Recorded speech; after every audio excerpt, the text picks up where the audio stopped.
Hello students and welcome back to आपके अपने channel Nitesh Tiwari learning में। आज हम बात करने वाले हैं 12th क्लास राजनीति विज्ञान आपका जो पेपर है 2023-24 का न्यू सिलेबस, साथ ही इंग्लिश और हिंदी दोनों मीडियम से बता दूंगा कौन सी बुक लेनी है कौन सी नहीं लेनी है, एनसीईआरटी को कैसे पढ़ सकते हो, और इसके साथ एक जो ब्लूप्रिंट होता है भैया ब्लूप्रिंट कितने नंबर का कौन सा चैप्टर आएगा वो सारा चीज इसी वीडियो में मैं डिस्कस कर दूंगा। वन फॉर ऑल है तो चैनल पे नए हो चैनल को सब्सक्राइब कर लो और बेल आइकन को जरूर दबा दो।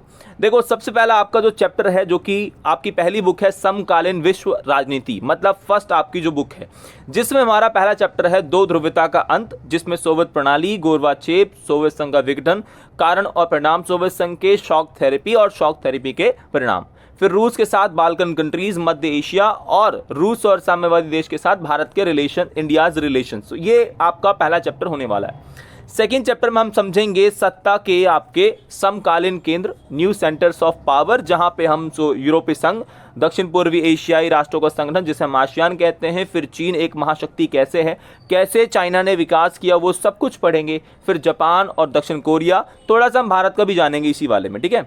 साथ ही समकालीन दक्षिण एशिया में अगर हम आ जाएं तो समकालीन दक्षिण एशिया में पाकिस्तान में लोकतंत्र की स्थापना क्यों नहीं हो पा रही, इस बार बिल्कुल बोर्ड में 4 नंबर में आया था।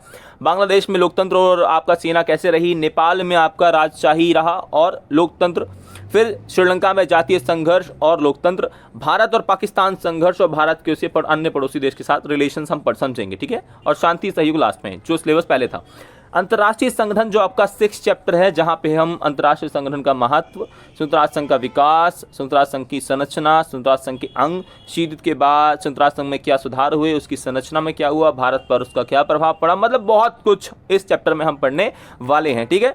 साथ ही देखिए आपका 5th चैप्टर जिसमें आपका समकालीन विश्व में सुरक्षा, जिसमें हम सुरक्षा को समझेंगे, पारंपरिक और अपारंपरिक धारणाएं या गैर पारंपरिक धारणाएं क्या हैं और खतरे के नए स्रोत, सहयोगात्मक सुरक्षा और भारत की, ये आया भी है भारत की सुरक्षा की रणनीति। इसके साथ आपका 6th चैप्टर जहां पे हम समझेंगे पर्यावरण एवं प्राकृतिक संसाधन, तो प्रकृति की हमें चिंता क्यों होनी चाहिए, ग्लोबल कॉमन्स मतलब साझी संपदा किसे कहते हैं, सामान्य, और उसकी अलग अलग जिम्मेदारी कैसे हो सकती है, क्वेश्चन भी बनता है। पर्यावरण पर भारत के मुद्दा, भारत का मतलब प्रकार से रुख क्या रहा है, भारत क्या अपनाता है रुख को। उसके बाद पर्यावरण आंदोलन कौन कौन से हुए, मूल निवासी का अधिकार। 7वां और इस बुक का लास्ट चैप्टर आपका है पहली बुक का वैश्वीकरण, तो वैश्वीकरण क्या है, वैश्वीकरण के कारण, परिणाम और भारत और वैश्वीकरण, और फिर वैश्वीकरण का विरोध और भारत और वैश्वीकरण का विरोध, तो ये रीजन हम समझेंगे। सेकेंड बुक हमारी है जिसे हम स्वतंत्र भारत में राजनीति कहते हैं, और राष्ट्र निर्माण की अगर हम चुनौतियों की बात करते हैं तो यहाँ पर 3 चुनौतियाँ आएंगी, विभाजन, पुनर्वास, परिणाम और रियासतों का एकीकरण और राज्य पुनर्गठन आयोग कैसे बना। साथ ही एक दलीय आपका प्रभुत्व का युग है जिसमें हम पहले 3 नाम चुनाव को समझेंगे, कांग्रेस पार्टी क्यों जीतती रही, सामाजिक और वैचारिक कैसे गठबंधन था उसका, सभी चीज़ों को लेकर साथ कैसे चल रही थी, और विपक्षी दलों का अभ्युदय का मतलब है कैसे उदय मतलब उनका होता है, कैसे वो आगे आती हैं बढ़ती हैं, ये सारी चीज़ें हम लोग सेकंड बुक में पढ़ेंगे। उसके साथ ही आपका 3rd चैप्टर आ रहा है जिसमें नियोजित विकास की राजनीति, जिसमें राजनीति की प्रतिद्वंदिता के विकास के विचार, नियोजन योजना आयोग, प्रारंभिक पंचवर्षीय योजना और पंचवर्षीय योजना में द्वितीय वाला जो उद्योगीकरण है। मतलब इस पूरे सिलेबस 3रे चैप्टर में पूरा सिलेबस नहीं आ रहा है, आपको आधा ही पढ़ना है, ठीक है। 4था चैप्टर हमारा जो है वो भारत के विदेश संबंध है जिसमें गुटनिरपेक्षता की नीति, फिर नेहरू की भूमिका और दोनों खेमों से दूरी जिसे हम गुटनिरपेक्षता ही कहते हैं, और आज जो आपके अफ्रो एशियाई देश हैं उनसे, और साथ ही साथ चाइना के साथ शांति संघर्ष, 1962 का युद्ध भी समझेंगे, पाकिस्तान के साथ हमारा 1965 वाला युद्ध इसमें जानेंगे और 1971 वाला, ठीक है। और भारत की परमाणु कार्यक्रम, परमाणु नीति।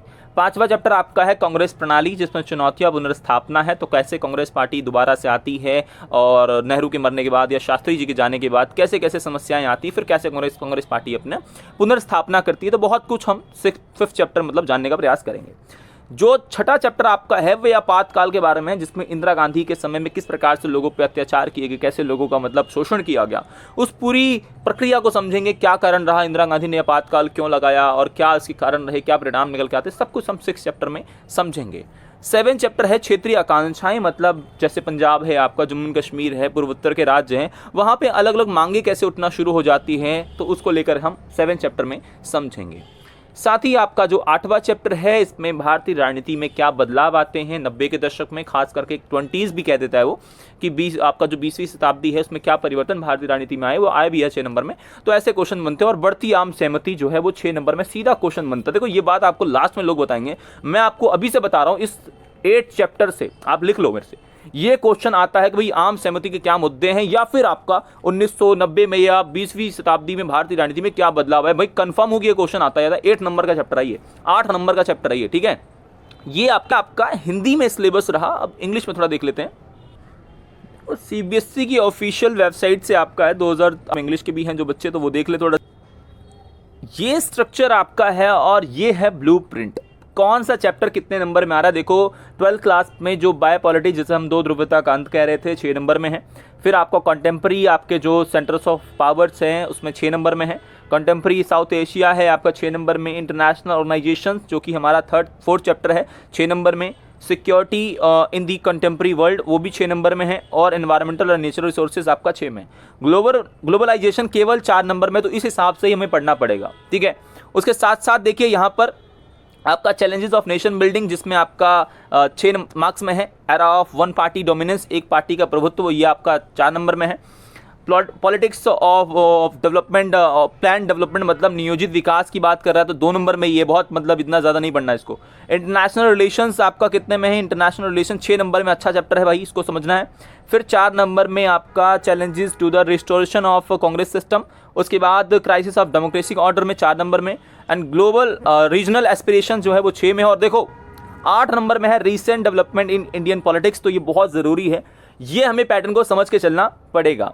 देखो साथ ही साथ 2 ही आपकी बुक है, एक भारतीय, एक आपकी विश्व राजनीति वाली है और एक आपकी भारतीय स्वतंत्र भारत में राजनीति, ठीक है।